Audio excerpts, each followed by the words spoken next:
अस्सलाम वालेकुम। खालिद मुस्तफ़ा का सलाम और आदाब कबूल कीजिए। मैं अपने प्रोग्राम मुनाज़रा के साथ कनाडा से हाज़िर खिदमत हूँ। आप लोगों ने एक दिलखराश ख़बर तो सुन ली होगी, जो बलूचिस्तान के अंदर खून की होली खेली गई बेगुनाह लोगों के साथ। तो उसी पे मैं तबसरा करना चाहता हूँ एक्चुअली एज ए ऑब्ज़र्वर। मतलब वैसे तो साहब सारे ये बताते रहते हैं कि ये आज वो वज़ीर आला मिले सदर से और सदर ने कहा कि ये नहीं होगा और वो नहीं होगा। नहीं, मैं ये कहता हूँ रूट काज को हमने देखना है और रूट काज को देखने के बाद हमने प्लान बनाना है। ये एक इमरजेंसी प्लान बनाने की ज़रूरत है जो पाकिस्तान में हो रहा ना इस वक्त। तो रात को जो मैंने प्रोग्राम देखा इनका क्या होता है शाहिद खाखान अब्बासी साहब का, वो मुझे बहुत अपीलिंग लगा, इसलिए कि वो दिल से बात कर रहे थे और इसके अंदर जो उनके सजेशंस थे या उनके प्रपोजल थे वो मैं पूरी तरह रिकमेंड करता हूँ कि भाई हमारे चीफ साहब जो है ना, उनको चाहिए, हमारे जो आर्मी के जो chief of the army staff हैं एक्चुअली वो सुपर पावर हैं पाकिस्तान के लिए। और बात ये होती है कि ये तो हमें अंदाज़ा हो गया कि क्योंकि वो आपको पता है कि आर्मी जो होती है ना वो एक टूल की तरह काम करती है किसी भी मुल्क के लिए। उस टूल को कौन इस्तेमाल करता? उस टूल को जो हुकूमत वक्त होती है वो इस्तेमाल करती है, सियासी लोग इस्तेमाल करते हैं। अगर वो सही इस्तेमाल कर सकें तो बात बन जाती है। अगर गलत करें, जैसे पाकिस्तान में हुआ कि फ़ौज को बदनाम किया गया, तो इस फ़ौज बुरी नहीं है, ये गलत है। इसलिए कि अगर आप किसी को मुल्क को तबाह करना चाहते हैं तो आप फ़ौज पे क्रिटिसाइज़ करें। फ़ौजी तो एक अदारा होता है जो आपके मुल्क को बचाता है। तो अब क्योंकि कहानी उल्टी हो चुकी है, मतलब सियासतदान जो है ना अपनी करप्शन को छुपाने के लिए वे सारे नारे बुलंद करते हैं कि हम ये कर देंगे। आज उन्होंने कहा वज़ीर आला जो बलूचिस्तान के कि आइनी हाथ से निपटा जाएगा। भाई आइनी हाथ कहाँ है? आइनी हाथ तो नज़र ही नहीं आता। अभी हफ्ता दो हफ्ते की बात है, इसके बाद सब खामोश हो जाएंगे, किधर गया आइनी हाथ। ये पिछले जितने दिनों में इंसिडेंट्स हुए हैं, पिछले कई महीनों कई सालों से चल रहे हैं पाकिस्तान के अंदर, क्या पता चला किसी का? लोग इस तरह ही मर रहे हैं, हालांकि पूरी दुनिया में अमन है। मतलब ओवरऑल मैं ये नहीं कह रहा, मुल्कों में तो हैं वैसे। तो कहने का मकसद ये है कि इसके ज़िम्मेदार जो है ना वो सियासतदान हैं। अब सबसे बड़ा जो सियासतदान है ना, जो शेख मुजीब बनना चाहता है, वो इमरान खान है। ये मेरा अपना ज़ाती ख्याल है। लोग तो उसको पसंद भी करते हैं, जो बच्चे पसंद करते हैं उनको ये नहीं तो कि बड़ा स्मार्ट है और डैशिंग है और ये नहीं, गलत है। इसलिए उसने कुछ काम नहीं किए और वो ही ये फितना फैला रहा है।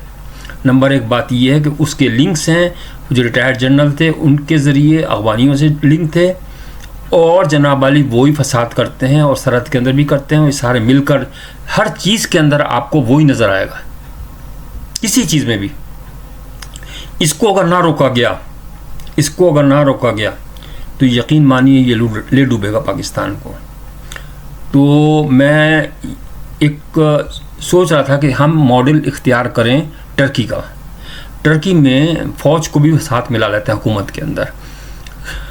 तो अगर आप chief of the army staff और चीफ ऑफ द ये जो है काजी साहब जो हैं, चीफ जस्टिस साहब, इनको और एक तीसरा सिविलियन जो सदर को ले लें, आप सरदारी साहब को ले लें, वो उनमें सबसे ज़्यादा समझदार हैं क्योंकि उनकी तो बस का है नहीं, शहबाज शरीफ साहब का। अच्छा, इनको भी आप ले सकते हैं, शाहिद खाखान अब्बासी को भी एज ए शैडो सदर ले सकते हैं। देखिए, rules are for humans are not for rules. आप रूल्स बना सकते हैं इमरजेंसी के अंदर, ऐसी बात कोई नहीं है। तो इसको गौर से सुनिएगा कि भाई इस वक्त बहुत कहानी ख़राब हो चुकी है पाकिस्तान की, पानी सर से गुजर चुका है, गुजरने वाला है। ऐसा ना हो कोई बड़ा सानहा हो जाए बलूचिस्तान के अंदर। हालात कोई तो पूछे उनसे, वज़ीर आला से, कि भाई चलो ठीक है आइनी हाथ तुम्हारा देख लेंगे, लेकिन ये तो बताओ कि कितने घंटे उन्होंने वारदात की है। तुम्हारे पास असिस्टेंट कमिश्नर, तुम्हारे पास डिप्टी कमिश्नर, तुम्हारे पास पुलिस, तुम्हारे पास फोर्सेस, सब कुछ है तुम्हारे पास। तुमने उनको रोका क्यों नहीं? कुछ तो उनको रेजिस्ट करते ना, उनका तो कोई भी कुछ भी नहीं हुआ। इस तरह तो चलता नहीं वैसे हुकूमतें। तो मैं काजी साहब उनको हाफिज़ साहब को मैं ये अर्ज़ करूँगा कि सर देखें, आपको अल्लाह ताला ने सबसे बड़ी पोस्ट दी है। हालांकि सारे मुखालिफ लोग थे, नहीं बनना। यही देखें, इमरान खान का नाम भी उधर ही आता है कि वो भी कोशिश में था। अच्छा, इमरान खान को ही आप देख लीजिए कि वो काजी साहब के खिलाफ है وہ حافظ صاحب کے بھی خلاف ہے. مطلب آپ اندازہ کر لیں کوئی تو دوست ہوگا اس کا، تو اس کا کوئی دوست ہی نہیں ہے. تو یہ سب سے بڑا فتنہ ہے. تو قاضی صاحب اللہ تعالیٰ نے آپ کو دیکھ لیجیے کتنی بڑی پوسٹ دی ہے، اس سے فائدہ اٹھائیں اور ان کو ڈنڈے کے زور پر. دیکھیے یہ جو ہے نا باز نہیں آتے. نارتھ کوریا کے اندر آپ دیکھ لیجیے کس طرح اس نے سنبھال رکھا ہے ایک آدمی نے. اچھا مارشاء اللہ بھی تو آتا ہے نا، ایک آدمی لے کر آتا ہے نا وقت ضرورت. مارشاء اللہ ہمیشہ وقت ضرورت ہوتی ہے. اس کا مطلب یہ ہے کہ رولز جو ہے نا اسپیسیفکلی آپ کسی جگہ پہ اپلائی کر سکتے ہیں جیسے حالات ہوں. اگر کوئی مر رہا ہو تو ظاہر ہے اس کو بچانا، سب سے پہلے جان بچانی ہے نا اس کی. تو میرا تو بھائی ذاتی خیال یہی ہے کہ یہ ایک گورنمنٹ کو اس طریقے سے ان سب سے جتنے یہ گورنمنٹ میں بیٹھے ہوئے ہیں نا وزیر سفیر وغیرہ کہ گھوڑے اور یہ وہ سب بکواس ہے، سب پیسے کا ضیاع ہے. اصل میں اگر آپ غور سے دیکھیں نا تو یہ جھگڑا اس کا نہیں ہے پنجابی بلوچ پٹھان مہاجر، اس کا جھگڑا نہیں ہے. جھگڑا ہے اس کے اندر طبقاتی جنگ ہے یہ ایکچولی. اس کے اندر پہلے 3 طبقے تھے، اب بیچ والا ختم ہو چکا اور غریب سے غریب تر ہوتا جا رہا ہے اور امیر سے امیر تر ہوتا جا رہا ہے. تو ان کا جو فرق ہے وہ لوگوں کو چین نہیں لینے دیتا. جو غریب ہیں وہ کہتے ہیں بھائی ہم بھی تو انسان ہیں، ہمیں تو کچھ مل ہی نہیں رہا.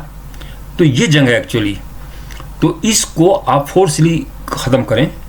سب سے پہلے تو کرپشن کو آپ ڈنڈا لے کے چڑھ جائیں سب پہ اور کرپشن کو ختم کروائیں سب سے پہلے.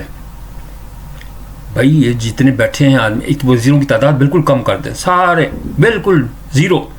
1-2 جو ضروری ہے، بلکہ سیکرٹریز کام کرتے ہیں ایکچولی. تو یہ تو صرف کھانے پینے کے اس پہ چکر میں رہتے ہیں. آپ دیکھ لیں یہ مولانا فضل الرحمان ٹائپ کے یا یہ. اچھا ابھی دیکھیں عمران خان وہاں بھی آ گیا کہ فضل الرحمان کو پہلے وہ خوب ریکارڈ لگاتا تھا، اب وہ اسے گلے لگا رہا ہے ضرورت کے تحت. اس طرح تھوڑی ہوتی ہے کہ یہ سیاست میں سب چلتا ہے، سیاست میں نہیں چلتا. اس طرح سیاست نہیں ہوتی. اس طرح ملک کا بیڑا غرق کر رہے ہو تم. میں اس وقت میں تو یہ سمجھتا ہوں کہ اس وقت شاہد خاقان عباسی صاحب بیسٹ آدمی ہے. بلکہ اگر اس کو اس کی کسی بھی طریقے سے ظاہر ہے جس طرح قانون اجازت دیتا ہے، اگر اس کو گورنمنٹ مل جاتی ہے نا تو یقین مانیے اور اس کو مدد ملتی ہے اگر کیا ہوتا ہے چیف صاحب کی اور قاضی صاحب کی، تو یہ تینوں مل کر ملک کو بچا سکتے ہیں. یہ واحد رستہ ہے. باقی سارے کھانے پینے کے ماہر ہیں اور اس رستے کو جو خراب رستہ ہے اس کو روکیں، اور نہیں تو پھر دیکھیے پھر ہمارے پاس کوئی چانس نہیں بچے گا. یہ لاسٹ چانس ہے، یہ سمجھ لیجیے آپ. مجھے تو 70 کی باتیں یاد آتی ہیں جب یہ بنگلہ دیش بنا تھا. تو ہم تو پاکستانی سچے پاکستانی ہیں، محبت کرنے والے لوگ ہیں. ایک دور بیٹھ کر بھی اڑتے رہتے ہیں کہ یار پاکستان کے ساتھ کیا ہو رہا ہے. اس وقت ہم سمجھتے تھے، لیکن بات یہ کہ ایک صاحب کہنے لگے یار یہ بڑی طاقتوں کے گیم ہوتے ہیں، یہ ہوگا وہی بنگلہ دیش آزاد ہو جائے گا، اور واقعی ہوا. تو لگ تو یہی رہا ہے کہ یہ بھی جو ہے نا گیم اس وقت جو ہو رہا ہے تو وہ بھی مطلب بڑی طاقتیں کروا رہی ہیں نا. اب اس کے لنک آپ دیکھیں، عمران خان کے لنک کہاں کہاں نہیں ہے انگلینڈ کے اندر، اور وہ بھی سفیر آ رہی ہے اور یہ کر رہی ہے وہ کر رہی ہے، ہر جگہ ٹنٹا ہے. اس کو سب سے پہلے نکالیں.